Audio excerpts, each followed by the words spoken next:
Bonjour à tous, bienvenue à nouveau sur cette vidéo des actualités de la semaine du 11 au 17 novembre 2024. Je suis le pasteur Jean-Charles. 4 sujets cette semaine qui ont attiré mon attention, qui m'ont interpellé. L'augmentation des assurances en 2025, c'est demain, ça va arriver très très vite, on y est déjà, les décisions d'augmentation sont déjà prises. Je vais vous donner quelques détails. Le brevet des collèges deviendra, c'est notifié, c'est comme cela, c'est acté, deviendra donc obligatoire pour l'entrée au lycée. Nous allons voir quelles conséquences, est-ce que c'est bien, finalement est-ce que c'est pas bien. Je vais vous donner les deux arguments, la thèse et l'antithèse, n'est-ce pas? Un homme tué à coups de parpaing. Nous avons vu, je pense, pour tous ceux qui regardent cette vidéo, malheureusement, nous avons vu la sauvagerie de cet homme sous OQTF qui a tenté de tuer un deuxième SDF. Mais en fait, c'était pas du tout les seuls. Il y a tout un passif. On va voir ça rapidement. Et puis, je vous parlerai de la grande escroquerie de la COP 29. Ce pays qui ne considère absolument pas la condition des femmes, ce pays est peut-être un des plus grands importateurs de pétrole au monde, un des pays qui pollue quasiment le plus au monde, n'est-ce pas? Une démocratie qui n'en est pas une, et pourtant la communauté internationale a voté pour aller faire un peu la fête sous couvert de la COP29 dans ce pays totalitaire de l'Azerbaïdjan. Premier sujet qui nous concerne tous, la hausse des assurances. Alors mes amis, il fallait bien sûr s'y attendre. Cela ne tombe pas comme un coup près, c'est une évidence. Après les émeutes en Guadeloupe, en Martinique, tout ce que cela a coûté, en coût non pas humain, mais en réparation des routes, en voitures brûlées, les habitations attaquées, etc. Après les plusieurs catastrophes climatiques que nous avons vécues en France, les inondations, dans le sud, un peu partout en France d'ailleurs, et particulièrement les milliers, et je pèse mes mots, les milliers de voitures qui ont été ravagées, qui ont été mises directement à la casse lors de cette 24 heures, cette intempérie particulière pendant 24 heures à Valence, en Espagne. Alors l'Espagne, c'est l'Espagne, me direz-vous, mais oui, mes chers compatriotes, nous sommes en Europe, nous n'avons pas signé pour cela, mais ça a été décidé, voilà, nous ne sommes pas français, nous sommes européens, et les intérêts de nos assureurs le sont également. Donc une catastrophe naturelle, surnaturelle en Espagne, eh bien c'est l'Europe entière qui va le supporter au travers des cotisations et des primes d'assurance. Donc je vous donne tout de suite les chiffres, parce que là c'est quand même assez inquiétant. J'ai été voir sur plusieurs ressources, hein, j'ai plusieurs sources. Les chiffres ne sont pas gonflés, hein, vraiment. C'est assez hallucinant. Pour l'habitation, l'assurance habitation, il s'agit d'une hausse entre 6 minimum, entre 12 et 15% minimum. Donc c'est simple, vous prenez votre chiffre, hein, vous enlevez un zéro et le chiffre qui reste, eh bien, c'est ce que vous devez rajouter. C'est-à-dire que vous payez 300 €. Eh bien, vous enlevez un zéro, 30 €, hein, c'est 30 € en plus au minimum qu'il faudra rajouter. Plus précisément, il s'agirait de 36 €. Voilà, de 12 à 15% de hausse pour l'année. C'est exceptionnel, c'est la première fois que l'on voit ça. Et également pour l'assurance automobile qui, elle, s'élèverait à, en moyenne, 6%. C'est plus raisonnable, mais c'est énorme quand on voit le coût de l'assurance automobile et quand on voit en fait ce que ça fait de payer une assurance trop chère. Eh bien, ce que ça fait que les jeunes ne payent plus l'assurance. Voilà les conséquences. Le problème de ces deux augmentations, c'est que ce sont deux assurances obligatoires. Alors, juridiquement, je fais une parenthèse, bien sûr, il est obligatoire d'avoir une assurance automobile, au minimum au tiers. Je vous recommande d'avoir tiers, vol, incendie, ça ne coûte pas beaucoup plus cher. Et pour 10 ou 12 € de plus, la protection corporelle, mais cela reste mon avis. Donc l'assurance automobile qui va augmenter de 6% est-elle complètement obligatoire? L'assurance habitation, les grands défendeurs des assureurs vont vous dire non, c'est pas obligatoire. Si, l'assurance habitation est obligatoire à partir du moment où vous êtes en copropriété. Tous les immeubles, si vous êtes en immeuble, absolument tous les immeubles, c'est obligatoire. Si vous êtes en maison, vous êtes béni, tant mieux. Si vous louez une maison, le bailleur n'est pas obligé, lui, de répondre d'une assurance, mais demande à 100% à ce que son bien soit assuré. C'est normal, la maison brûle, le gars se retrouve le bec dans l'eau, comme on dit. Donc, les seuls qui ne sont pas concernés par l'assurance habitation obligatoire, celle qui va augmenter d'environ 15%, ce sont les propriétaires qui ont fait eux-mêmes un crédit ou qui ont payé cash. Seulement, voyez-vous comme quoi les défenseurs de cette loi qui disent que non, l'assurance habitation n'est pas obligatoire, se moquent bien de vous, parce que lorsque l'on prend un crédit habitation, eh bien, ça fait partie des conditions d'obtention du crédit, n'est-ce pas? Il faut avoir une assurance habitation et tous les ans, il faut démontrer la preuve de l'assurance. Sinon, les choses tournent très mal avec la banque. Et la dernière hypothèse, c'est si vous êtes assez riche pour tout payer cash, mais à ce moment-là, je pense que vous ne serez pas assez imprudent pour ne pas prendre d'assurance habitation. Donc ces deux assurances qui, vous êtes d'accord avec moi, sont en fait obligatoires, vont augmenter. Automobile 6%, habitation 15%. Le problème de l'automobile, c'est que beaucoup de jeunes n'ont déjà pas le budget pour se payer une assurance voiture. C'est pour cela qu'il y a autant de jeunes qui roulent sans assurance. Mais là, le risque, c'est que ça augmente encore plus. Et donc, plus il y a de jeunes qui conduisent sans assurance, plus ils prennent des amendes, plus ils ont besoin d'argent, et plus les accidents qui sont créés par cette personne-là coûtent cher à la société. Et donc, le cercle vicieux, plus la société décide d'augmenter encore un peu les assurances automobiles.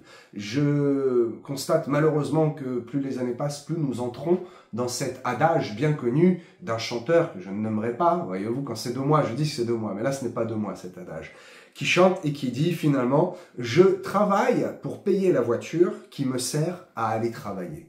De moins en moins de loisirs et de plus en plus de budget consacré finalement au minimum légal obligatoire que nous devons payer pour vivre, les loyers, les assurances et un peu de remplir le frigo au minimum. Et puis plus ça va, moins l'argent reste pour les loisirs et puis pour l'éducation, pour passer du bon temps. Malheureusement, le gouvernement français et le gouvernement mondial nous poussent à devenir des esclaves du travail. Je m'exprimerai peut-être un jour sur ce sujet. Je passe au sujet suivant. Le brevet obligatoire pour rentrer au lycée. Cette mesure est déjà adoptée et elle rentrera en vigueur à partir de 2027. C'est dans 3 ans. Donc vos chers bambins qui sont pour le moment 6e, 5e, sont déjà concernés. Et ceux qui sont en classe en dessous, CM2, CM1, CE2, eh bien, sont certainement concernés. Alors, je vais vous donner, d'après mon avis, la thèse et l'antithèse. La bonne chose, pourquoi c'est une bonne chose et pourquoi ce n'est pas une bonne chose. Pourquoi cela pourrait être une bonne chose et pourquoi cela pourrait ne pas être une bonne chose. Pourquoi? Parce que ça peut être une bonne idée si la chose est faite d'une bonne manière, afin de désengorger en fait les salles de classe qui sont trop pleines, les instituteurs qui n'en peuvent plus, des classes à 40, 42 élèves, et de finalement pousser sur le marché du travail et ou de l'apprentissage les jeunes qui sont trop mauvais, qui ne veulent pas étudier, ceux qui sont en cours, qui n'ont qu'un seul but, c'est de perturber la classe, et ils y vont comme si c'était une garderie, ils y vont, mais ils ne veulent absolument pas étudier, et leur seul but, c'est de faire la Java, d'embêter, de menacer les professeurs, et d'empêcher ceux qui veulent être enseignés d'être enseignés. Donc, finalement, ça peut être une bonne chose si toute cette catégorie de personnes sont un peu poussés au dehors en leur disant bah, si tu n'as rien à faire à l'école, va faire un métier et fais un apprentissage. Ça peut être une bonne chose parce que imaginez le gamin de 16 ans, on lui propose de sortir de l'école et d'aller 2 ans en apprentissage. Il arrive à 18 ans, donc dans son apprentissage on lui fait passer le permis, idéalement, il arrive à 18 ans avec le permis et avec un diplôme. Il travaille pendant 2 ans pour un employeur. Il arrive à 20 ans avec déjà 2 ans d'expérience d'employeur, plus 2 ans de formation, 4 ans d'expérience dans le métier. À 20 ans, il ouvre son entreprise. À 22 ans, il recrute. À 25 ans, c'est un chef d'entreprise qui a ce que l'on appelle une PME, petite ou moyenne entreprise, et qui déjà à 25 ans réussit dans la vie. Ça, c'est dans un monde idéal. Maintenant, voyons pourquoi, justement, ça peut, et ce sera très certainement une mauvaise chose. Parce que si l'État, le gouvernement, eh bien, décide de rehausser d'un seul coup le niveau scolaire, très peu de jeunes pourront passer au niveau suivant et aller au lycée, à l'enseignement supérieur. Et donc, que feront-ils? Ceux-là même qui voulaient y aller, ceux-là même qui ne perturbent pas la classe, mais qui ont juste un niveau moyen. Eh bien, que feront-ils? Certains qui perturbent la classe ne feront pas d'apprentissage, donc ils iront dans la rue. C'est une mauvaise chose. Et d'autres décideront d'aller en apprentissage. Mais si l'État rehausse le niveau scolaire, ce n'est pas pour aller dans un apprentissage et devenir patron, le premier modèle. C'est pour aller dans un apprentissage et créer en fait une main-d'œuvre pas chère parce que pas qualifiée, parce qu'ils vont faire des BEP et puis immédiatement pousser sur le marché du travail sans perspective d'évolution, sans permis, en étant esclaves d'un patron qui va les exploiter et qui va pouvoir faire une main-d'œuvre pas chère, diminuer le fameux taux de chômage. France Travail se frottera les mains et bien entendu cela arrangerait bien le gouvernement actuel que de faire baisser le taux de chômage, pousser des jeunes qui embêtent les professeurs dans la rue et ne plus en entendre parler, et effectivement avoir aussi une main-d'œuvre pas chère et un peu des esclaves du travail, très très jeunes, parce que les jeunes à 16 ans sont facilement manipulables, beaucoup plus qu'un homme de 30 ans ou qu'un enfant qui a fait des études et qui arrive à être jeune homme à 25 ans, il a un peu plus de plomb sur la tête, dans la tête, pardon, et sans mauvais jeu de mots, et il en connaît un peu plus, et donc il est moins facilement manipulable. Mais un jeune qui voulait faire des études, qui voulait avoir un avenir, qui a un minimum d'instruction, mais trop peu, parce que l'État aura haussé le niveau, eh bien lui va se retrouver en apprentissage et va se retrouver un peu comme de la chair à canon à disposition des grandes usines et des grands groupes qui veulent de la main-d'œuvre à pas cher.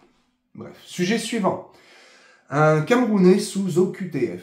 C'est une abréviation que l'on entend malheureusement beaucoup trop souvent. OQTF, obligation de quitter le territoire français. Une question me vient tout de suite à l'esprit. Ces gens passent devant un tribunal et on leur dit gentiment, tenez monsieur, voilà un beau papier que vous ne savez même pas lire en français parce que vous ne parlez même pas la langue, où il est écrit, attention monsieur, qu'on ne vous y reprenne pas, vous devez quitter le territoire. Sinon, sinon rien en fait. Et donc ces gens-là sont interpellés par la justice, parce qu'il y a déjà eu un fait, il y a déjà une condamnation, il y a déjà un motif de les expulser, et puis finalement ils ne sont pas expulsés, ils repartent. Et qu'est-ce que ça donne? Dans une majorité des cas, ça donne ce ressortissant camerounais de 32 ans qui enfin a été écroué après une mise en examen, bon bref, c'est le système français, il a enfin été écroulé donc hier, samedi 16 novembre. Alors il s'agit encore une fois d'un homme, bien sûr, hein, pas une femme, dans le force de l'âge, hein, c'est-à-dire entre 22 et 38-40 ans, qui est bien entendu encore donc sous OQTF, hein, ça on le sait. J'appellerais ce type d'homme-là un tueur gratuit. C'est-à-dire qu'il tue pour le plaisir, il n'y a aucun gain. C'est une dinguerie, une folie. Peut-être qu'au Cameroun, les choses se passent comme ça, mais en tout cas en France, ça ne se passe pas comme ça. Donc cet homme tue un premier SDF, et puis avec le même mode opératoire, il jette un parpaing, donc c'est bien ça, hein, on a vu les vidéos, peut-être vous ne les avez pas vues, ne regardez pas, c'est horrible, de toute façon la vidéo est coupée. Cet homme, comme il fait au pays, hein, il porte donc un parpaing sur la tête, très à l'aise, il marche avec. Alors la vidéo peut faire sourire jusqu'au moment où il regarde ce SDF, il regarde bien s'il n'y a personne, il prend le parpaing, il se met à courir de toute sa force, et la vidéo s'arrête là, il jette le parpaing sur la tête de l'homme. Donc ce deuxième SDF, lui, pour l'instant n'est pas encore mort, visiblement il est dans le coma. Et donc qu'est-ce qui se passe? Cet homme très courageux qui tue un SDF pendant son sommeil, n'est-ce pas, s'enfuit et dans le train, il agresse une jeune femme, donc sur le territoire français. Cette femme appelle la police. La police est là quand même pour voir ce qui se passe à l'arrivée du train. Et puis un des policiers le reconnaît parce que cet homme en fait est déjà recherché dans un petit peu toute l'Europe pour plusieurs faits très très graves. 2 faits pour l'instant sont seulement avérés. À Lyon, 2 agressions, hein, donc d'un SDF et puis d'une autre agression, bref, à Lyon et à Évry, mais il aurait commis aussi dans le passé une autre agression à Courcouronnes, en région parisienne. Il est également recherché pour des agressions à Dijon, à Strasbourg et à Rotterdam. Je prendrai le proverbe 20, verset 3, qui dit « C'est une gloire pour l'homme d'éviter les disputes, mais un fou s'y engage. » Cet homme est-il fou? Cet homme est-il possédé? A-t-il un instinct de meurtre au fond de lui? A-t-il une motivation? Il est malheureusement certain que les autorités vont le déclarer fou, le mettre quelque temps en asile et dire « ce n'est pas de sa faute, c'est un malheureux qui a perdu la tête, il faut l'accueillir ».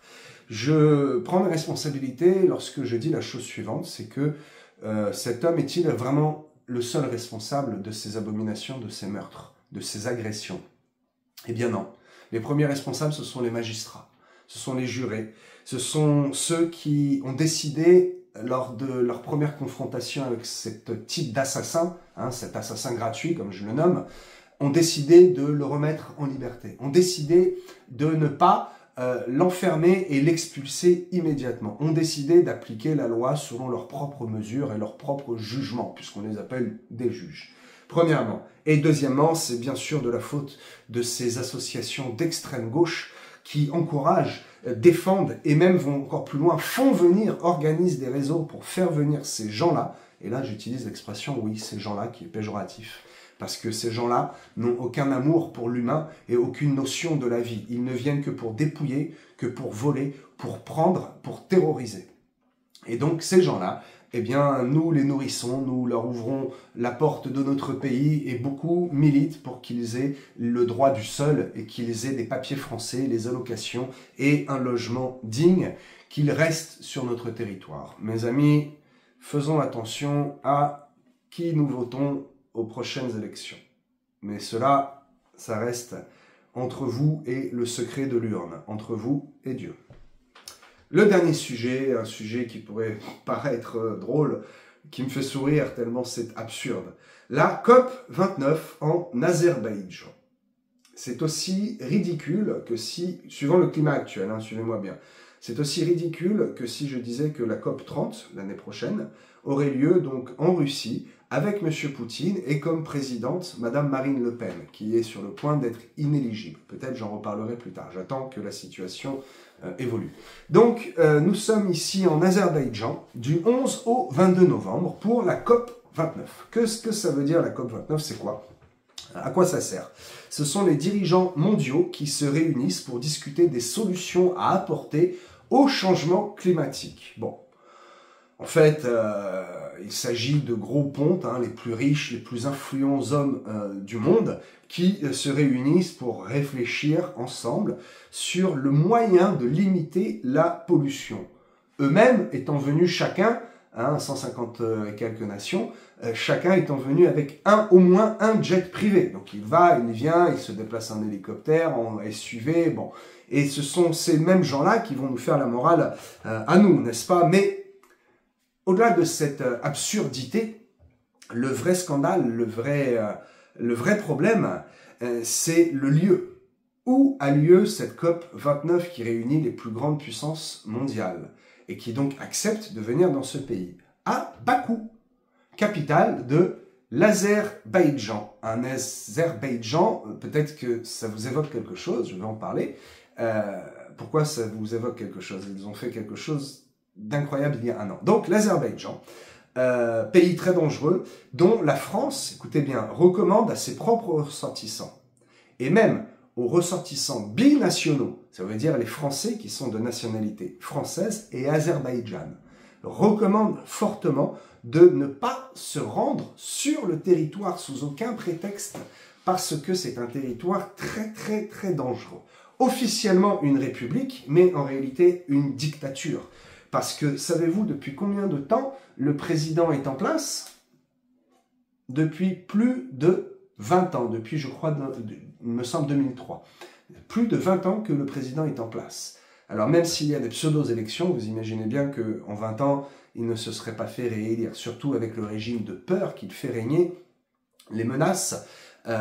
C'est un pays qui est en conflit avec la France par rapport à sa gestion de plusieurs crises. C'est un pays qui a envoyé des assassins tuer des opposants au régime azerbaïdjanais sur notre propre sol. Et c'est un pays qui, le 19 septembre 2023, il y a donc un an, a attaqué avec une force armée et une virulence rare le Haut-Karabakh. Donc, en 24 heures, cette partie du pays de l'Arménie a été annexée, a été récupérée, soi-disant. Historiquement, ça appartenait en fait au bloc russe, tout comme l'Azerbaïdjan d'ailleurs. Et donc, ils ont récupéré leurs terres. Mais ce qui se passe réellement, c'est que dans cette partie de l'Arménie, il y a une grande majorité sur les 100 000 habitants, alors je n'ai pas de chiffre exact, mais une grande majorité des 100 000 habitants, rendez-vous compte, 100 000, on fait un scandale avec Gaza, hein, et les chrétiens du Haut-Karabakh, on en a très très peu parlé. Et donc sur 100 000, je n'ai pas le pourcentage, mais une grande majorité est une population chrétienne. Voilà le vrai motif de récupération et de l'annexion de cette partie du pays. Alors ce n'est plus maintenant, ça n'appartient plus visiblement à l'Arménie, et ça appartient à l'Azerbaïdjan. Donc la communauté internationale détourne les yeux et ne disent rien. J'ai eu des témoignages par l'intermédiaire d'associations, n'est-ce pas, où les habitants se sont vus mettre le couteau sous la gorge, le pistolet sur la tempe, en disant « Écoute-moi, c'est très simple, soit tu pars à pied tout de suite et tu gardes ta vie, et tu me donnes les clés de ta maison et de ta voiture, soit je te tue et quand même je récupère. » Donc, qu'est-ce qu'ils ont fait? Ils ont donné la clé de la maison, la clé de la voiture, et ils sont partis. Et donc, les soldats et même les civils qui portaient les armes ont récupéré, et ils y sont, dès le lendemain, ils s'y sont installés. Parce qu'il faut savoir que l'Azerbaïdjan est très très pauvre, hein, une culture archaïque, ils ont des siècles de retard, et des belles maisons, à part à Bakou, il n'y en a pas. Alors que dans le Haut-Karabakh, c'est une population chrétienne, propre, saine, qui travaille, avec des belles rues, donc ils se sont emparés, voilà, je résume, je n'irai pas plus loin parce que je ne veux pas donner trop de mon propre avis, mais ils se sont emparés d'une partie du pays entier en 24 heures sans que personne ne lève le petit doigt. Et aujourd'hui, la communauté internationale accepte que ce soit dans ce pays qu'ait lieu la COP 29, là où se rencontrent beaucoup de dirigeants, de buveurs d'adrénochrome, n'est-ce pas? Et ce sont ces personnes-là qui vont nous dire à nous, petits peuples, et qui vont décider que vous et nous ne pouvons plus prendre l'avion que 3 fois par an parce qu'on pollue trop. On ne peut plus faire plus de tant de kilomètres par an en voiture parce que notre assureur ne voudra plus nous assurer ou il y aura une surprime. Le premier sujet. Parce que finalement, ils désirent limiter notre liberté, notre déplacement. Ce sont eux-mêmes qui vont nous dire qu'il faut qu'on commence à s'habituer à manger des vers et des graines. Parce que la viande de bœuf pollue beaucoup trop, alors que eux se déplacent toute l'année en jet privé.